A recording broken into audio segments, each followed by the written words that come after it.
বিশ্রাম শেষ হয়ে গেল মন্ত্রীবর। বিশ্রাম করি করি বিষয় ভোগ করি করি প্রজাজন ঠেলি দিল মই মৃত্যু মুখলৈ। কিন্তু এইবার সতর্ক মই, এই অপরাহ্ন বেলাতেই যাত্রা করি মই অমরাবতীর হেতু। প্রথমে বিনয়ের কুলীন দেবেন্দ্র বৃষ্টিপাত পরিমাণে অনিষ্ঠ, প্রয়োজন হলে শিবল সংহার মূর্তি ধারণ করি বাধ্য করিম বৃষ্টিপাতের ভাবে।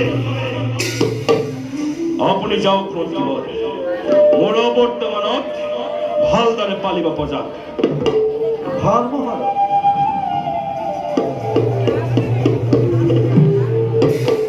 দেবেন্দ্র অহংকার উচ্চ শিখরের পরে নামিবলৈ প্রস্তুত হওয়া। গৈ আছে দখলত অমরাবতীর হেতু।